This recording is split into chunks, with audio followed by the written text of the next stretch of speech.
میرا نام سائرہ ہے۔ میں ایک بہت ہی خوبصورت اور پڑھی لکھی خاتون تھی۔ شادی کو 3 سال ہو چکے تھے، لیکن ہماری کوئی اولاد نہیں تھی۔ میرے شوہر کو اولاد کا بہت شوق تھا، پر اس نے کبھی بھی مجھ سے اس بات کا ذکر تک نہیں کیا۔ وہ کہتا تھا کہ ہمارے نصیب میں ہوگی تو ہمیں اولاد مل جائے گی۔ اسی دوران میری ساس بھی اس دنیا سے چلی گئی۔ سسر پہلے سے ہی حیات نہیں تھے۔ اب ہمارا بھی اس گھر میں رہنے کا دل نہیں کرتا تھا۔ ہم نے یہ بڑا گھر بیچ دیا۔ میرے شوہر کے پاس بہت ساری دولت تھی۔ اس نے ایک نیا گھر لے لیا اور اس کو میرے نام کر دیا۔ اس کے بعد اس کا چھوٹا بھائی ہمارے ساتھ رہنے لگا۔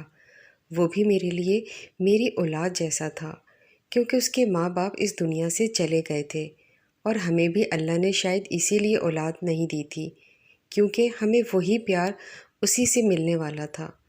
میں نے اس کا بہت زیادہ خیال رکھا تھا۔ اس کا نام جمیل تھا۔ وہ بہت ہی زیادہ ذہین اور خوبصورت بھی تھا، اور اپنی عمر سے بہت سمجھدار تھا۔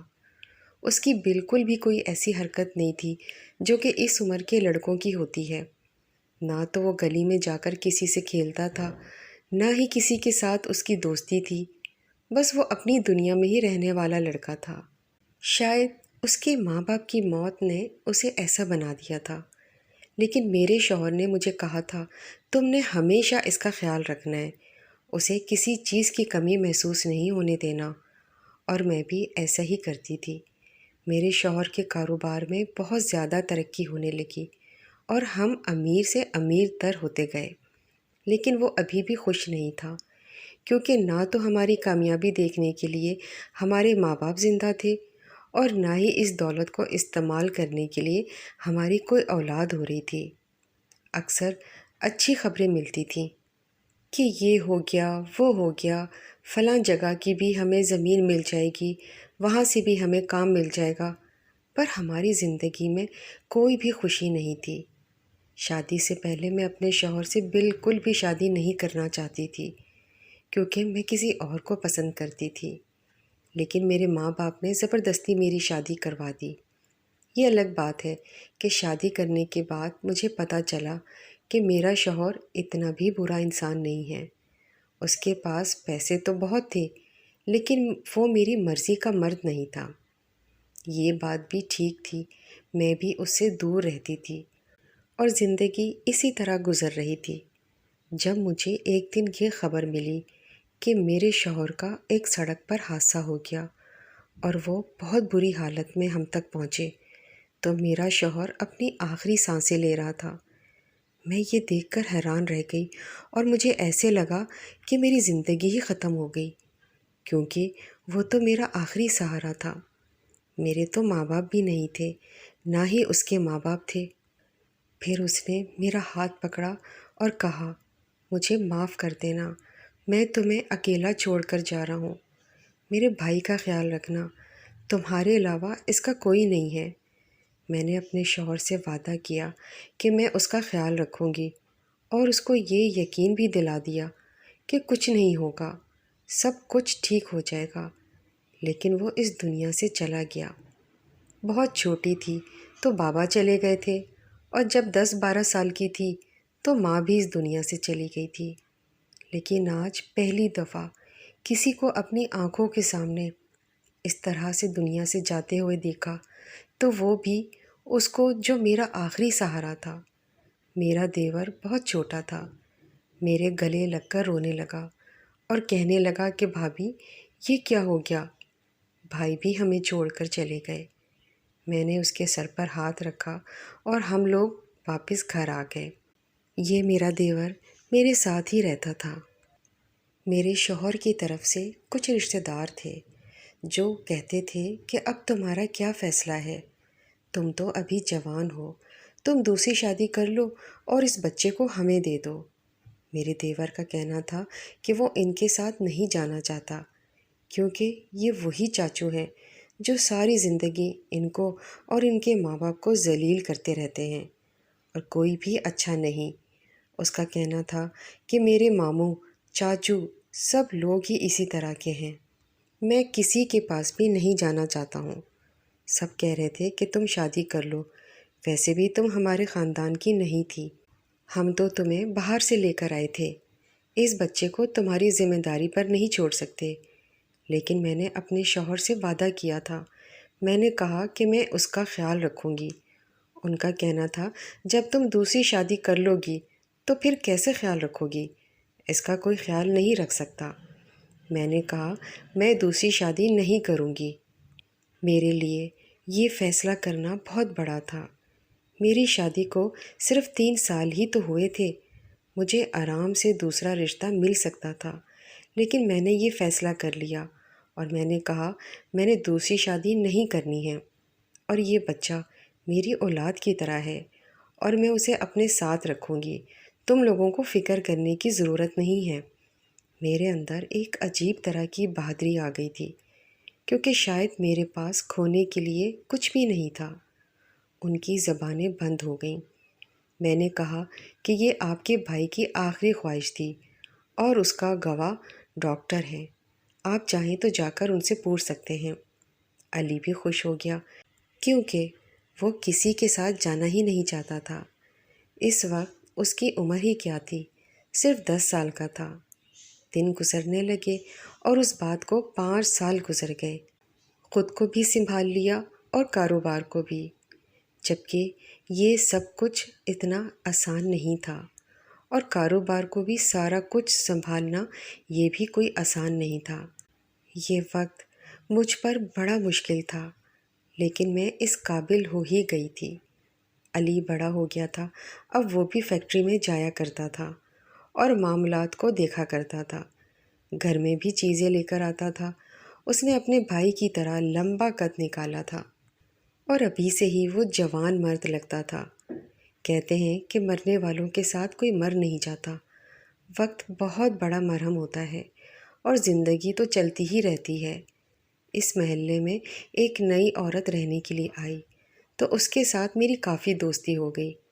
اس نے مجھ سے پوچھا یہ کون ہے تمہارا بیٹا؟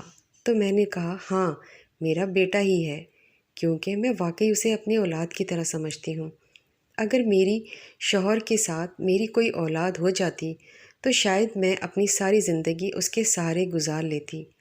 ابھی تو میں علی کو اپنی اولاد سمجھ کر اس کے لیے ہی جی رہی تھی، لیکن سچ تو یہ تھا کہ میری زندگی میں اس کے علاوہ نہ کوئی مقصد تھا اور نہ ہی کوئی خوشی تھی۔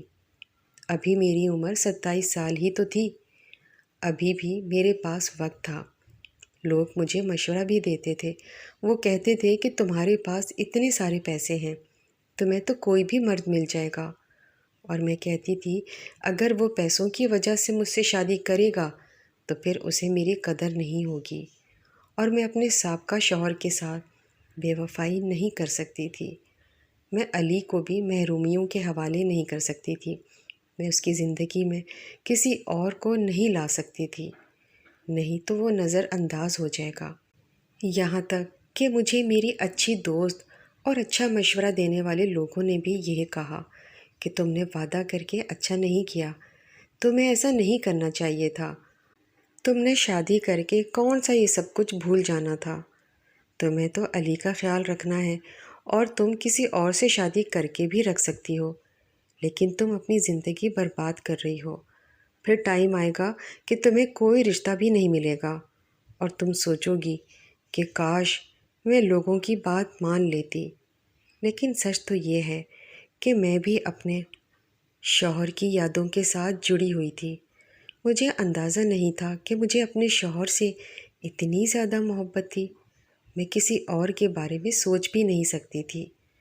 مجھے ایسا لگتا تھا کہ جیسے میں اس کی روح کے ساتھ بے وفائی کر رہی ہوں۔ اسی لیے میں نے اپنے رشتہ داروں کو آہستہ آہستہ یہ سمجھانا شروع کر دیا کہ میری شادی کے بارے میں بھول جائیں، میں کبھی بھی شادی نہیں کروں گی۔ ان لوگوں نے بھی مجھے مشورہ دینے بند کر دیے تھے۔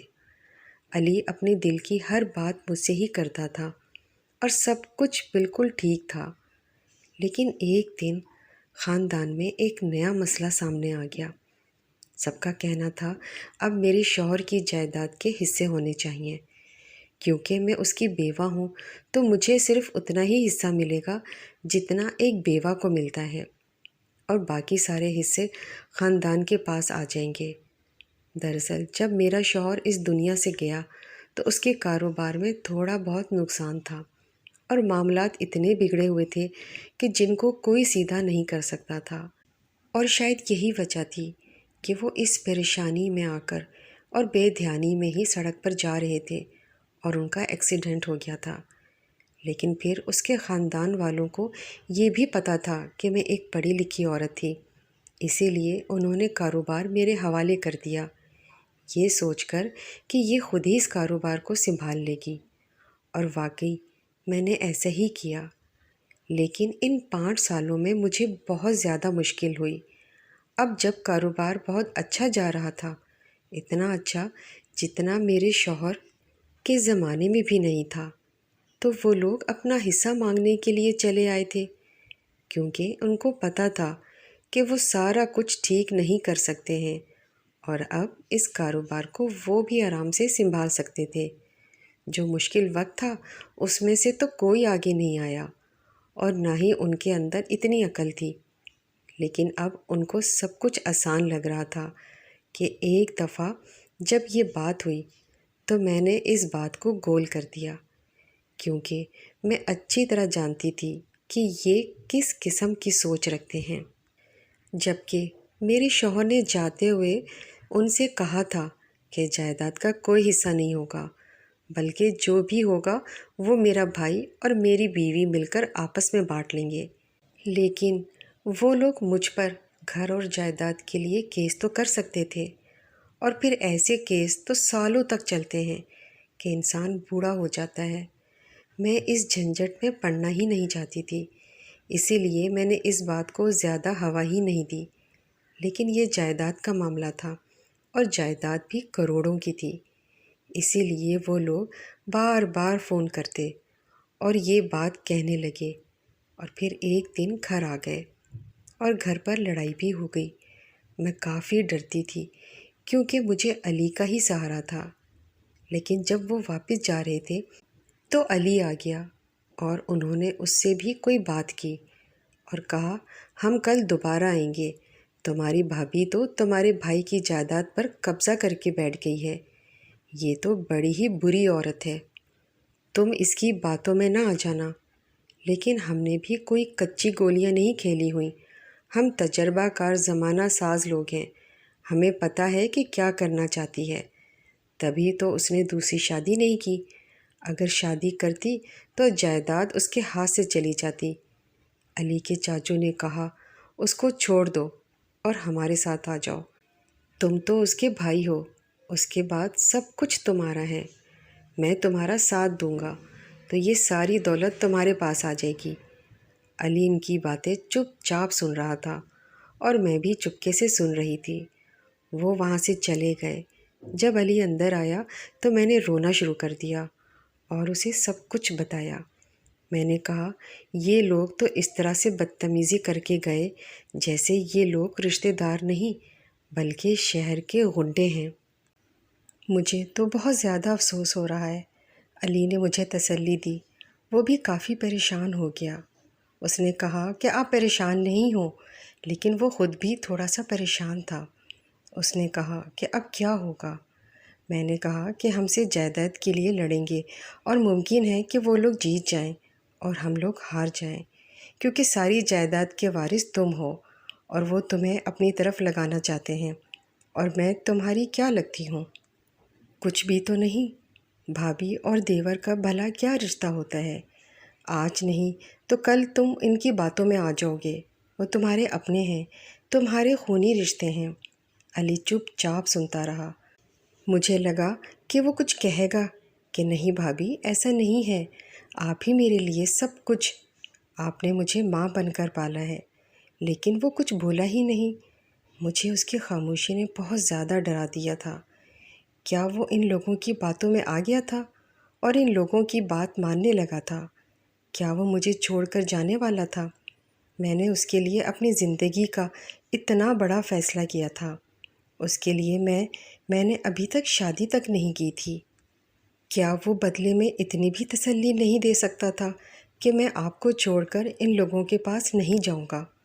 آخر وہ کچھ بولا کیوں نہیں اور چپ چاپ اپنے کمرے میں چلا گیا۔ اس نے صرف اتنا کہا کہ جو ہوگا دیکھا جائے گا۔ میں ساری رات سو نہ سکی۔ مجھے اپنے شوہر کی یاد آ رہی تھی۔ کیا میں نے ٹھیک کیا تھا؟ اگلے دن وہ ہمارے گھر آ گئے اور انہوں نے کہا کہ آج ہم سارا معاملہ کلیئر کر کے جائیں گے۔ وہ اپنے ساتھ وکیل صاحب کو بھی لے کر آئے تھے۔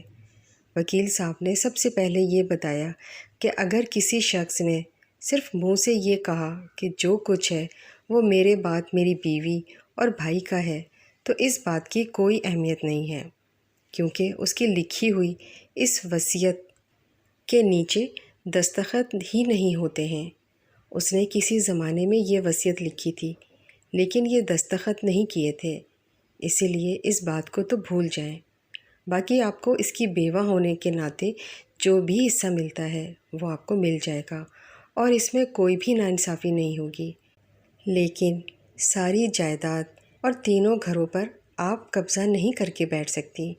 یہ سب آپ کا نہیں ہے۔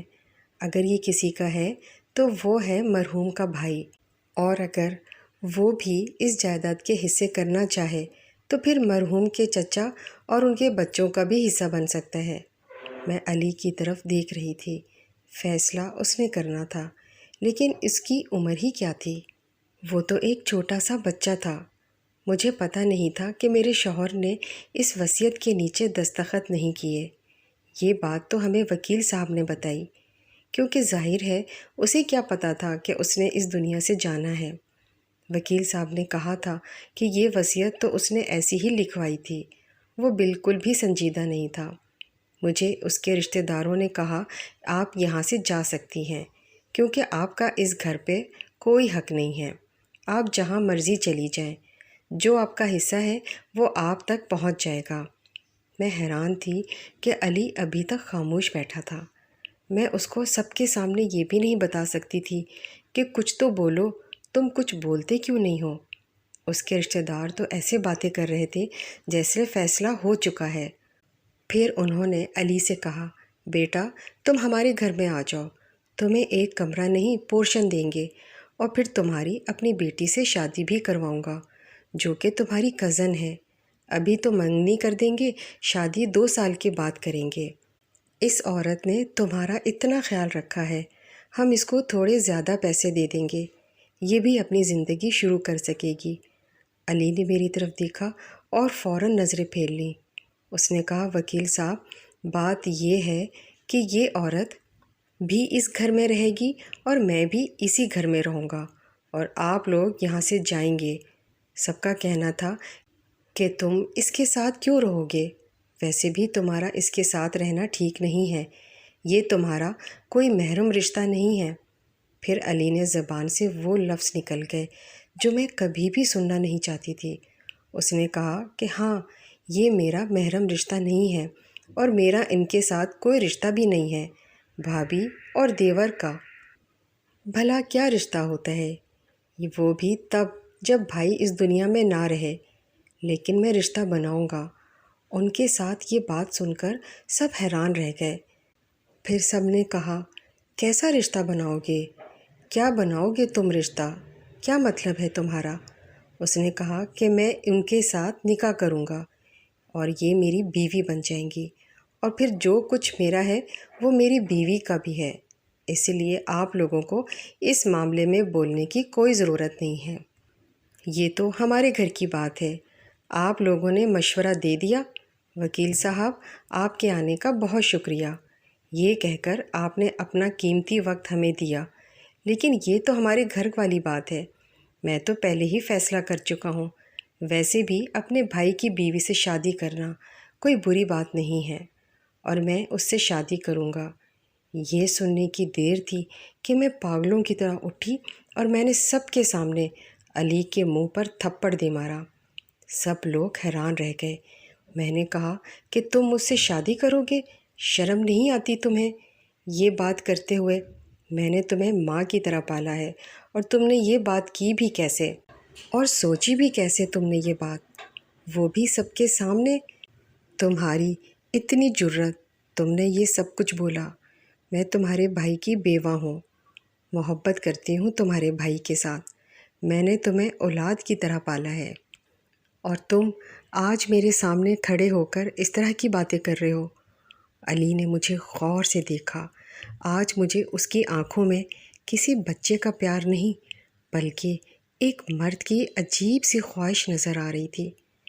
میں اس کی طرف زیادہ دیر تک دیکھ نہیں پائی۔ پھر سب نے اسے کہا، اس کے لیے تو ہم سب اس کے خلاف جانے کو تیار ہیں۔ تم نے اتنی بڑی عمر کی عورت سے شادی کرنا کیسے سوچا، جس نے سب کے سامنے تمہارے منہ پر تھپڑ دے مارا، تمہاری عزت تک نہیں رکھی۔ علی نے کہا، یہ تو پہلے بھی مجھے تھپڑ مار دیتی تھی جب میں کوئی غلط کام کرتا تھا۔ اس کو میری ماں بننے کا بہت شوق ہے، مگر میں اس کو اپنی ماں نہیں، اپنی بیوی بنانا چاہتا ہوں۔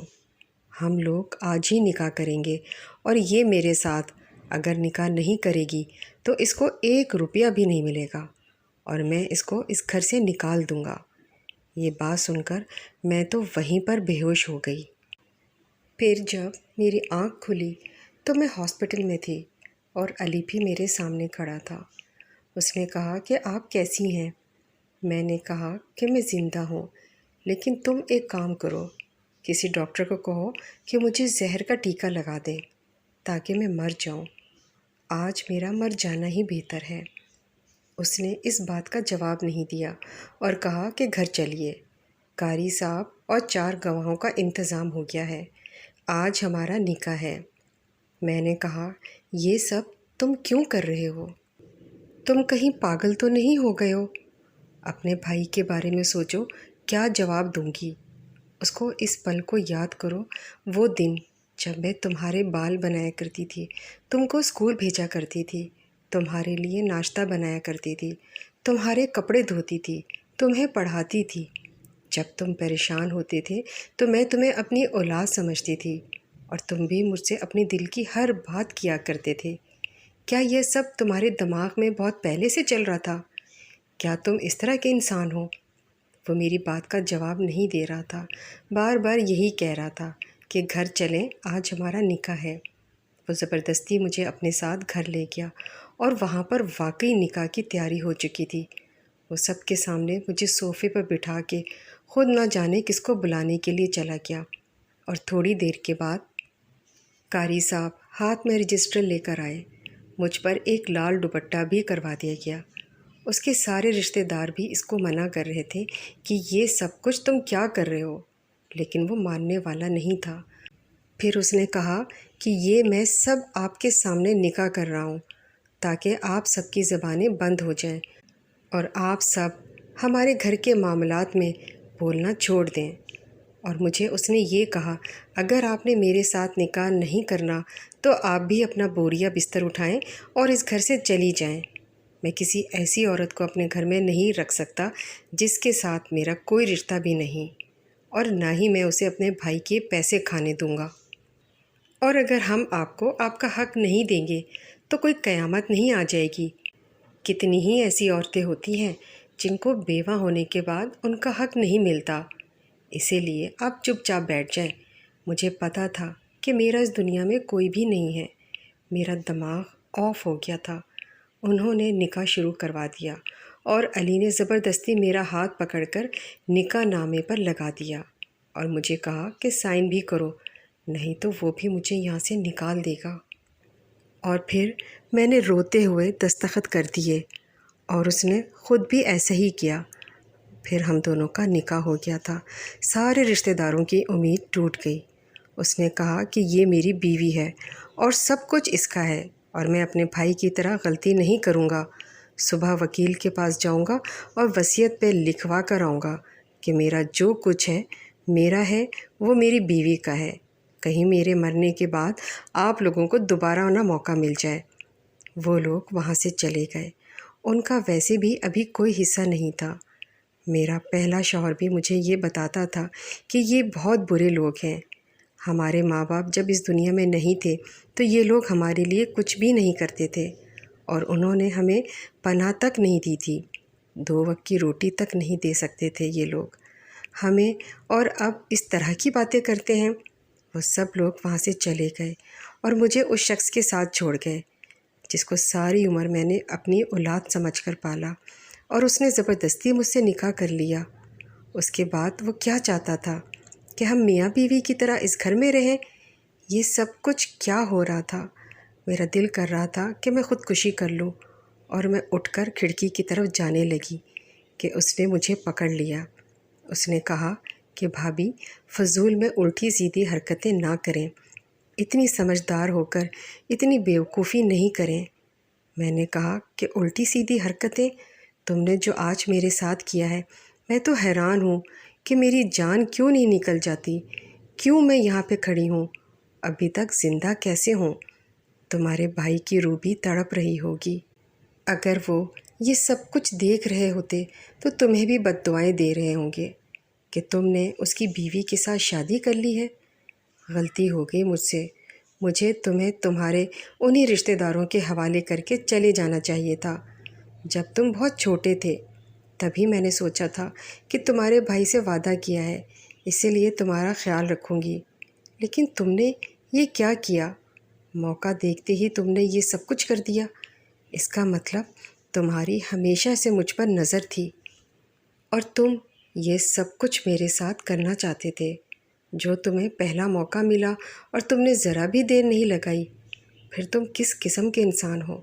تمہارے اوپر میری تربیت کا اثر نہیں ہے، اور تمہارے خاندان کے خون کا بھی اثر نہیں ہے، کیونکہ تمہارا بھائی جیسا بھی تھا پر تم جیسا بالکل بھی نہیں تھا۔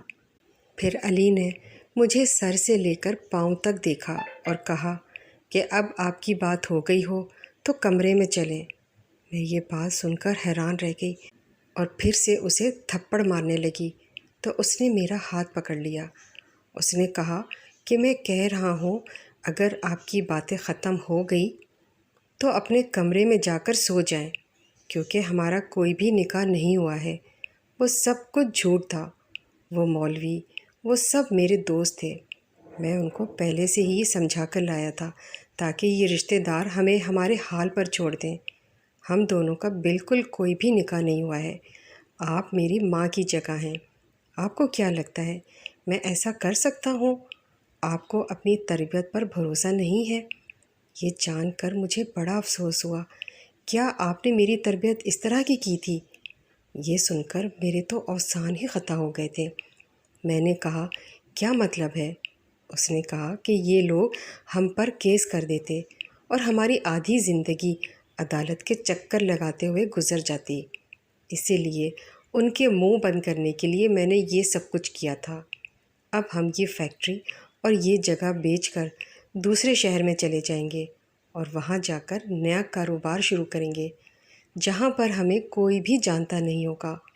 آپ کی جگہ ہے اور ہمیشہ آپ میری ماں کی جگہ ہی رہیں گی۔ رہی بات میری شادی کی تو میں ابھی شادی ہی نہیں کرنا چاہتا۔ جب بھی مجھے شادی کرنی ہوگی میں آپ کو ہی بتاؤں گا، آپ ہی میرے لیے لڑکی تلاش کیجیے گا۔ میری آنکھوں میں خوشی کے آنسو آ گئے۔ اس نے کہا کہ اسی بات کا افسوس ہے کہ آپ نے مجھے غلط سمجھا۔ میں نے کہا کہ معاف کر دو مجھے، میں پریشان ہو گئی تھی۔ تو اس نے کہا کہ کوئی بات نہیں بھابھی، سب کچھ انشاءاللہ ٹھیک ہو جائے گا۔ میں نے یہ سب کچھ ٹھیک کرنے کے لیے ہی تو کیا ہے۔ سب سمجھ رہے تھے کہ ہماری شادی ہو گئی ہے، اور پھر اس کے بعد ہم نے یہ بات پھیلائی کہ ہم باہر کے ملک جا رہے ہیں۔ ہم نے سب کچھ بیچ دیا اور اس علاقے کو چھوڑ کر کسی اور شہر میں شفٹ ہو گئے۔ اس بات کو 10 سال ہو گئے ہیں۔ علی اب 25 سال کا ہو گیا ہے۔ میں نے اس کی شادی کر دی ہے اور اب اس کے ساتھ ہی رہتی ہوں۔ میری زندگی اسی طرح گزر رہی ہے۔ مجھے اپنی زندگی سے کوئی شکایت نہیں ہے۔ علی کی اولاد ہونے والی ہے۔ مجھے ایسے لگتا ہے کہ بس وہی میری بھی اولاد ہے، اسی کو پال لوں گی اور باقی کی ساری زندگی اسی طرح ہنسی خوشی اور صبر شکر کے ساتھ گزار دوں گی۔ میری آج کی یہ کہانی آپ لوگوں کو یقیناً پسند آئے گی۔ کہانی پسند آنے پر لائک کر دیں۔